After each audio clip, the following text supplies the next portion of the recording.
All right, so I know you've been putting off starting After Effects. Since you want to get in, and since you're here now, you gotta go download it. Get started, come on. I know I'm dropping this tutorial like way later after I announced it, but we ball. We're gonna learn how to flow today, so let's get started. Let's go. All right, the first thing you wanna do is open up After Effects. You'll see this new project window and everything. So yeah, the first thing you wanna do is click Create New Project. The next thing you wanna do is import your songs and clips. I have one clip over here and I have one song. Import those boys and you'll see it on the top left corner of your screen. So yeah, I imported my song and stuff like that. I was jamming out a little bit, I won't lie. So I want to talk about the clips that we have. It's actually slowed down to 1000 FPS, or it was recorded at 1000 FPS of people doing hard flips. And the clips are in slow motion, which makes it easier for us to flow. And you'll understand that later as we go on, but yeah, let's get into it.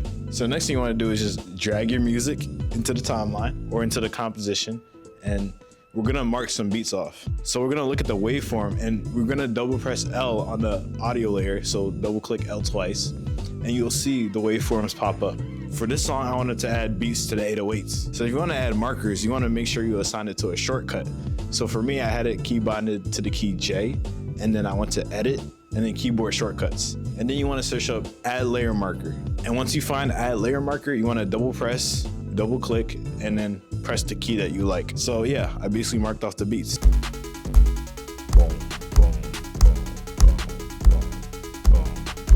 Next, we want to import the video, and before that, we're going to change the composition settings. What that means is basically changing the settings of, in Premiere Pro terms, the timeline, but in After Effects is a different meaning to it. But basically changing the settings like the FPS and all of that. Like the FPS is really up to you. I usually use 24 or 23.976, and that's what I like. But also don't forget about the duration, because if your duration is too short, it'll cut off your clips and you'll be wondering like why my clips are cut off for some reason. And that used to get me so mad because I didn't understand it. And so yeah, I got you in this tutorial. I got you covered with that issue. I also noticed that the video I used was in 720p. I didn't expect it to be 720p, but you can use an effect to make it bigger and not lose that much quality. So I used the effect called Detail Preserving Upscale. In order to go to that, you gotta go to the right-hand side, and go to the effects panel and search up Detail Preserving Upscale, and then drag that on top of the clip. And then after that, you wanna do fit to comp height and make sure it fits. But yeah, that's also gonna be on the effects panel. My effects panel is on the right side because that's more convenient for me. You can change out your layout, but your effects panel is probably gonna be on the left side. All right, next, I'm gonna find the parts of the clip I want and trim the rest off. So if you wanna trim the clip, all you gotta do is press Command-Shift-D or Control-Shift-D for both platforms. And also, since the clip is way longer, you'll want to zoom out and zoom in. So in order to do that, you can either go to the bottom left of the composition, or you can press Alt or Option and scroll wheel, scroll, and make it bigger. So I'm gonna move this clip to the beginning of the timeline and pre-compose. Make sure you have these settings checked off. And what that basically means is it puts the clip into its own timeline in simpler terms. And pre-composing is also great for organization because you don't want a ton of layers in the same edit. Like who does that? Definitely me though, I won't lie. Okay, but that was a bunch of setup stuff. So let's actually get into the real fun. Let's get into the meat. Pause. We're gonna get into time remapping. What time remapping is basically changing the speed and timing of a clip. I usually use it to match the song and flow to it. But if you know what speed ramping is and you've seen the car edits, like I mentioned in my last reel, yeah, that's basically what it is, and that's what we're gonna do. But not with a car, but with a skateboard. So we're gonna time remap by right-clicking, go to time, and then go to enable time remapping. Or you can use the shortcut Control-Alt-T. It's probably Command-Option-T. I had to remember that for Mac, but yeah. We inclusive over here, you know, we inclusive. So yeah, I'm gonna move that to the beginning. All right, now you'll see these two diamonds, and they're called keyframes, and they mark the beginning and end of a clip. You can actually move the keyframes around, and it'll change the speed of the clip. Let's actually play it. Oh yeah, don't forget to mute the clip when you time remap because it'll make your clip sound like a chipmunk if you make it faster. Okay, now look. Boom. Looks great. Boom. All right, so I'm gonna make the clip around 3 to 4 beats long based off of my markers. And the next step is to highlight the keyframes and press F9. If you don't have F9 on your keyboard, I feel sorry for you. But if you don't have that, you can right click, go to keyframe assistant, and then go to easy ease. And then you see the keyframes will have an hourglass shape, which is what we want. Now let's click the graph editor icon right here and let's look at the graph. Oh wait, that's the wrong one. So we actually want to change that. So all you want to do is right click and then select edit value graph.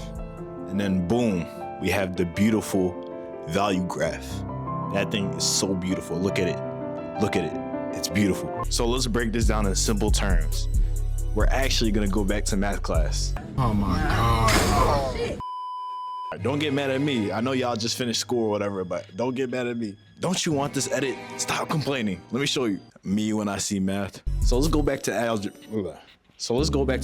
Like think of this as like a regular graph and think of the y-axis up and down as the time of the clip. So when you go up, you go forward in time of the clip. When you go down, you go backwards in time, all the way to the beginning. So that's how you want to think of that y-axis. So when I actually move the keyframes up and down, you can see me going through the clip, and that's what we want. So the x-axis left to right is actually the time in the timeline. So we have the time in the clip versus the time in the timeline. And so that's what the value graph represents. So when you see the graph, it's going to the end of the clip over time. And if you were to bring those keyframes closer, then you will see that the clip is faster.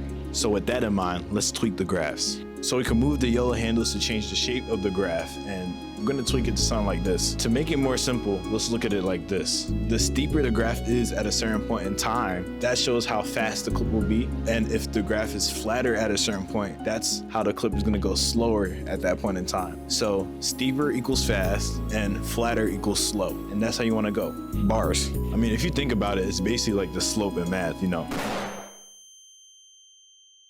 So if you want more interesting flow, you gotta slow it down at the most interesting parts of the clip. And so those have to be the flatter parts. But enough yapping, let me show you how this looks. And I can make the graph even steeper at the ends. Okay, this looks way better. We are cooking, guys. We are cooking. We are cooking. Dab me up, bro. We are cooking. We are cooking. We're cooking. All right, never mind. But this graph shape is what I use all the time to flow. I don't even know what to call this shape, but just remember this shape, and that's what I use all the time. All right, but let's be more intentional with the graph editor. Let's exit out of here. So I want the clip to slow down when the board catches the skater's feet. So if I were to play back the clip, I want the clip to be fast at the beginning where he jumps, slow down in the middle, and then speed up again when he's about to land. In order to do that, we need to make a keyframe, the diamond symbol, where that happens. So I scrolled through the timeline to find the part of the clip here, and I made a keyframe where that happens. If you don't know how to make a keyframe, you have to go to the left side. I don't know which way is my left, but editor, you got me. And then, yeah, just click on it. So if you don't like where the keyframe is, but you want to keep it there, you can also change the value of the keyframe by going to the left and changing the value there. Or you can go into the graph editor and move it up and down. And yeah, it's tough. I love After Effects for that. Remember, up and down is the y-axis, and that's the time of the clip. So up means further in the clip, down means closer to the beginning of the clip. So you can play with the handles to get the graph how you want it to be. And also, if you want to isolate a handle, you can press hold Alt, and then click and drag one part of the handle to change it up. Now that handle moves separately, and you can tweak your graph how you want it to be. And so just honestly play with the graph, play with the handles. And also, this is not the only graph shape you can make, obviously. There's also another shape called the S-curve. You've probably seen it before in different areas of whatever. You can use the S-curve however you want to. So let's actually take a look at this S-graph. So since it's flat, it starts off slow and it's closer to the beginning of the clip over time. And then in the middle, the slope is very steep. So that means the clip is gonna speed up. And then at the end, it's gonna be flat again. So that means it's gonna slow down. So it's gonna be slow, fast, and then slow. And then we could play that back and see what it looks like. Okay, honestly, that's way too fast, so let's tweak it again. Okay, now look at it. That looks clean. I won't lie, that looks clean. Clean. But these graphs are all personal preference, and you can do it however you want to do. But now we have the first clip finished, and that's basically how you flow. The rest is just repeating that throughout multiple clips. So I'm gonna show you that process. I'm first gonna select 2 clips that I wanna add. I obviously gotta add detail preserving upscale again because the clips are way too small. So effects and then drag it over. So I found the 2 separate clips that I wanted from the same video and I pre-composed them. And yeah, just rinse and repeat. It's the same process every time. So you wanna enable time remapping, go to time, enable time remapping, or the shortcut Control-Alt-T or Command Option T, I think. So yeah, I shortened the clips. Let's move the keyframes too. Bro, why is this clip glitching, bro? Let me swap that one out. Let me swap it. Once I laid everything out, the clips look kind of floaty because I didn't do any editing to the graphs yet, but we're gonna change that, we're gonna fix that. So on the first clip, I'm changing the graph to what we had before. I noticed the first frame of the clip was glitched, so I had to move it up in time, meaning moving it up the x-axis for that keyframe. And then yeah, I tweaked it more, but let my old self explain what's going on here. I'm gonna use this graph and I like how this looks, but I want it to move a little bit faster in the middle, if that makes sense. So where I stop right here, I'm gonna change the steepness of this, change this. So there's more motion on the slow parts. Yeah, that's more smoother. And now I'm gonna adjust the rest of the graphs to the other clips. I'm gonna time remap, so same thing. Time, enable time remapping, Control-Alt-T, same shortcut.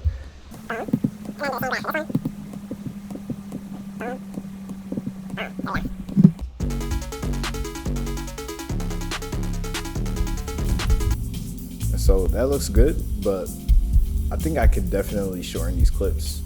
These clips are between 1 808, so it flows better. Okay.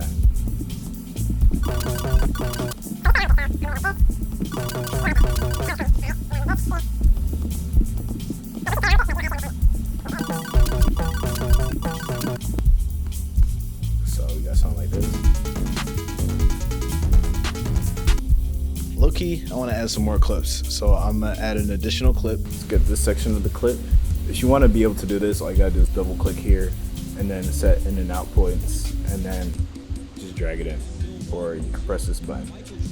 Same process, same graphs, same everything. Don't forget to easy ease. And throughout that process, I felt like the first clip was way too long because it lasted like a couple beats, 3 to 4 beats. But the other clips, it lasted like 2 beats. So I decided to switch it up with the graph on the first clip. There's another 808 kick. So I can add a keyframe here. And then at this point, it's just tweaking the graphs until you get something you like. And just make sure it flows to the song and you're basically getting that flow down. So you can kind of see the vision here. But I could play around with this, tweak it up more.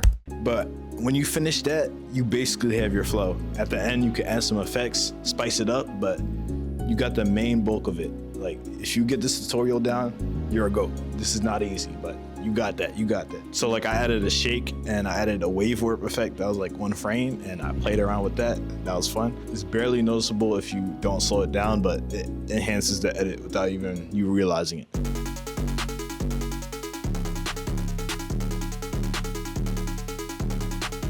But yeah, that's it. If you watched this whole tutorial and you enjoyed it, leave a like. But also, if you watch this tutorial and you have After Effects installed or you're planning to use it, make sure you do this. I don't want to see anybody lacking. I might share the clips or whatever, but I better see you do this. Recreate this edit or make something else and tag me, at me or something. But I don't want to see you lacking. I want to see you finish this edit. I want to see you finish this. Make something, even if it's 1 clip, like that first skateboard clip. I want to see you make something. Do not duck. Do not watch this tutorial without doing it. Promise? Pinky promise, right? Right, pinky promise. All right, thanks. I'm out, y'all. Peace.